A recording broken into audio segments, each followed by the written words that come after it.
Prime Minister Narendra Modi is set to create a major political milestone on June 10th, becoming India's longest-serving continuously elected Prime Minister. Modi, who first took oath on May 26, 2014, will complete 4,399 consecutive days in office, surpassing the record of 4,398 days, held by India's first Prime Minister, Jawaharlal Nehru, following the country's first general elections. The achievement comes during Modi's third consecutive term in office, after leading the BJP-led NDA to victories in 2014, 2019 and 2024. The milestone adds to another record already achieved by Modi earlier this year, when he became India's longest-serving head of an elected government, combining his tenures as Gujarat Chief Minister and Prime Minister. On the eve of the landmark, several world leaders congratulated Modi, praising his leadership and India's growing role on the global stage. Sri Lankan President Anura Kumara Dissanayake hailed the milestone as a reflection of the trust and confidence repeatedly placed in Modi's leadership by the people of India. Papua New Guinea Prime Minister James Marape described Modi as a role model, praising India's success in lifting millions out of poverty and driving development. Trinidad and Tobago. Prime Minister Kamla Persad Bissessar said India has emerged as a leading global voice under Modi's leadership, highlighting achievements in diplomacy, economic growth, infrastructure, and social development. As India marks this political milestone, June 10th will enter the record books as the day Narendra Modi became the country's longest-serving, continuously elected Prime Minister. BJP leaders and union ministers have been congratulating PM Modi and launching celebrations to mark his 12 years in public office.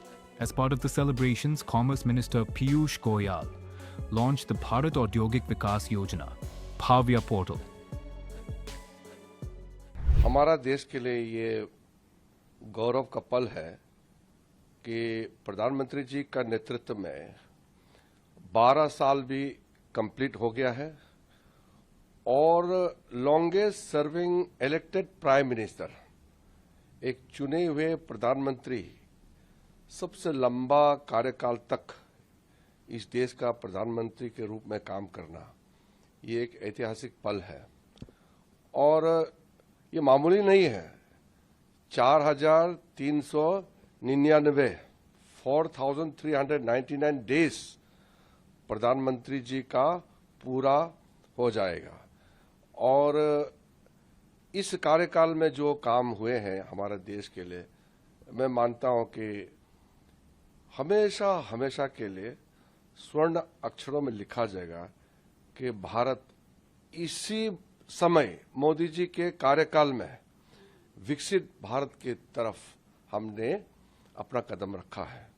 NDA सरकार और प्रधानमंत्री जी के 12 वर्ष के कार्यकाल संपन्न होने के विषय में आज एक परिचर्चा और एक संगोष्ठी हमारे इस रोहतक के वैश्य कॉलेज में रखी गई।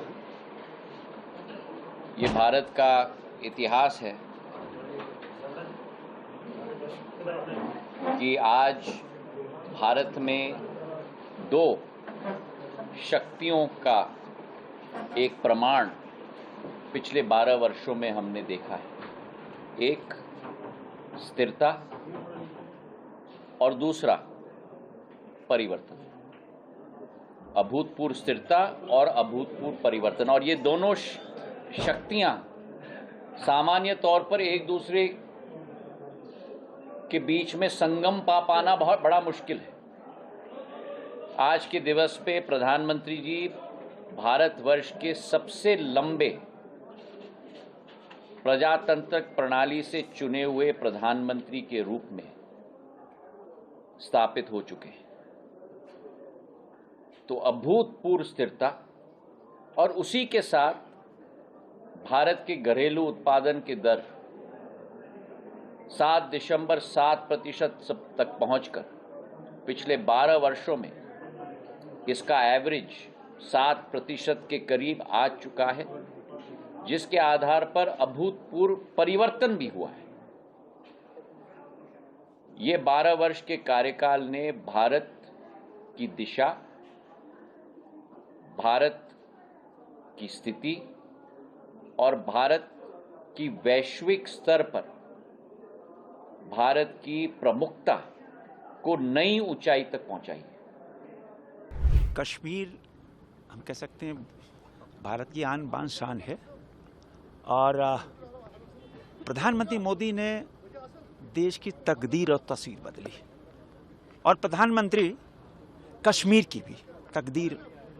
आप देखो एम्स, कितना बड़ा एम्स, जम्मू कश्मीर का दूसरा एम्स है और लगभग 2500 करोड़ की लागत से 750 बेडेड और 250 एकड़ में इतना बड़ा एम्स, लगभग 8 ओटी हैं। तो अभी हमको बताया गया कि इसी साल ओपीडी स्टार्ट हो जाएगा। फिर प्रधानमंत्री जी देखो कैसे मेडिकल के क्षेत्र में दुनिया का सबसे बड़ा हेल्थ इंश्योरेंस किसने किया? मोदी जी ने। 60 करोड़ लोग, गरीब आदमी है, देखो निरोग तो कोई नहीं आया, बीमार सबको पड़ना है। जब बीमार पड़ना है तो घर का बजट बर्बाद हो जाता था कि बेटा बेटी का पढ़ाई छोड़वा दो, भाई बाबा का इलाज कराना है, माँ का इलाज कराना है, खेत खलिहान गिरवी रख दो। मोदी ने कहा अब किसी बेटा बेटी का पढ़ाई नहीं छूटेगा, अब कोई खेत खलिहान अब गिरवी नहीं रखने का। क्यों? 5 लाख का आयुष्मान कार्ड। देश के लोकप्रिय और यशस्वी प्रधानमंत्री नरेंद्र मोदी जी 12 साल से इस देश को आगे बढ़ाने का काम कर रहे हैं।